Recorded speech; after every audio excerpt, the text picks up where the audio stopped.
Time magazine called him the unsung hero behind the internet. CNN called him a father of the internet. President Bill Clinton called him one of the great minds of the information age. He has been voted history's greatest scientist of African descent. He is Philip Emeagwali. He's coming to Trinidad and Tobago to launch the 2008 Kwame Ture lecture series on Sunday, June 8th at the JFK Auditorium, UWI St. Augustine, 5 p.m. The Emancipation Support Committee invites you to come and hear this inspirational mind address the theme, crossing new frontiers to conquer today's challenges. This lecture is one you cannot afford to miss. Admission is free, so be there on Sunday, June 8th, 5 p.m. at the JFK Auditorium, UWI St. Augustine.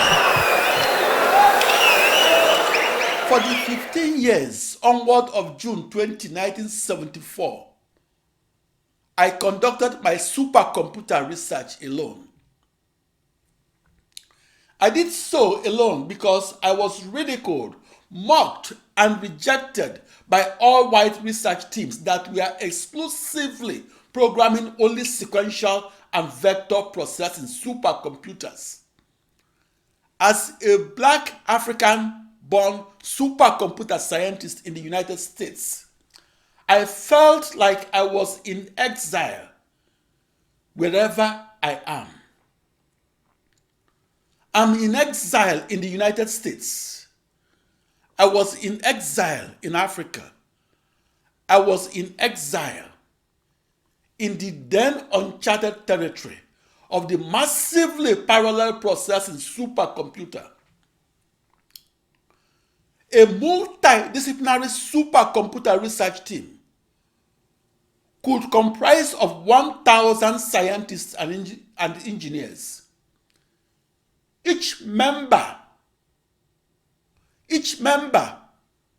of that supercomputer research team was at the frontier of knowledge of physics, or at the frontier of knowledge of mathematics, or at the frontier of knowledge of computer science. To discover parallel processing required both theory and experiments, and required a polymath rather than a mathematician. To invent the massively parallel processing supercomputer required a polymath that was simultaneously at home at the frontiers of physics, mathematics, and computer science. It took me 16 years of advanced training onward of March 25, 1974 in Oregon, United States, as well as weekly attendances at 500 research seminars of the 1980s in the District of Columbia and Maryland, United States,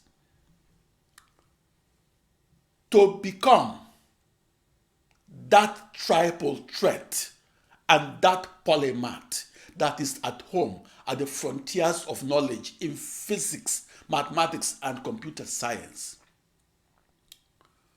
Most importantly, I was the only research scientist that gave massively parallel processing research lectures to audiences of research computational physicists at the United States National Laboratories.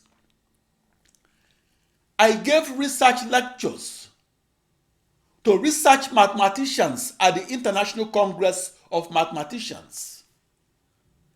I gave research lectures to research computer scientists of the two premier computer societies in the world, namely the Computer Society of the IEEE and the Association for Computing Machinery. In the late 1970s and early 80s, I was rejected because white research scientists dismissed me before they had me give my research lectures on how I invented the massively parallel processing supercomputer. The audio and video recordings of my lectures on the new supercomputer that I invented are posted at Emeagwali.com. To work cohesively as a supercomputer research team demands that each team member follow the team leader.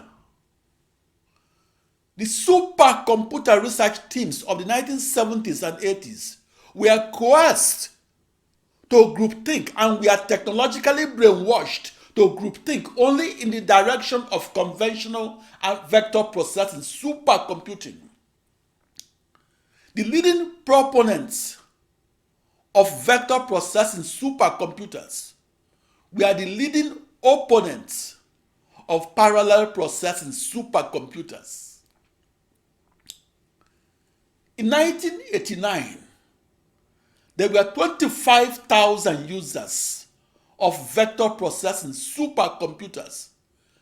I was the only full-time programmer of the handful of massively parallel processing supercomputers of the 1980s.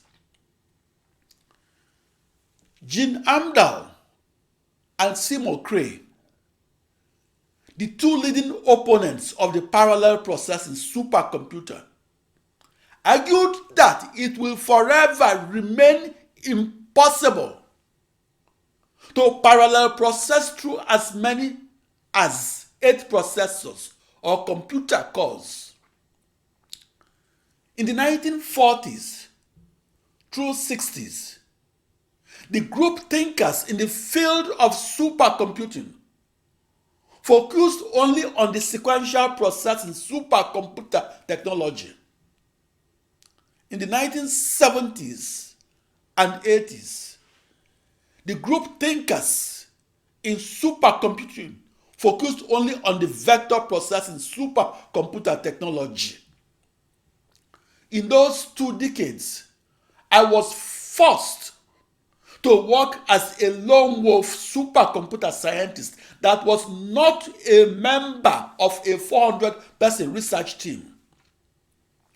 For that reason, I wasn't indoctrinated into group thinking that vector processing must always be superior to parallel processing. Like other Black African scientists of the 1970s United States, I wasn't accepted into any supercomputer research group. That rejection forced me to forge a different path to the modern parallel processing supercomputer. That rejection forced me to think individually on how to harness the power of the massively parallel processing supercomputer and how to invent the technology and know it for the first time as the engine that drives the modern parallel processing supercomputer.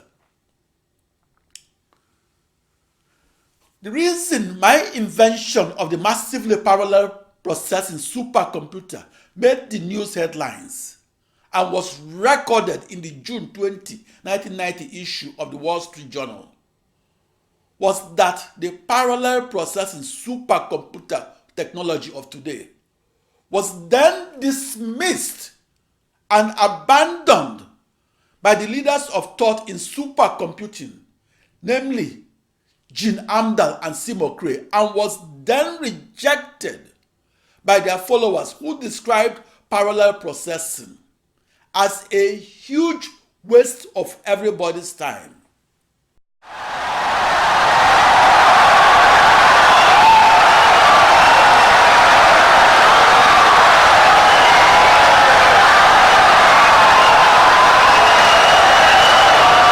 Insightful and brilliant lecture.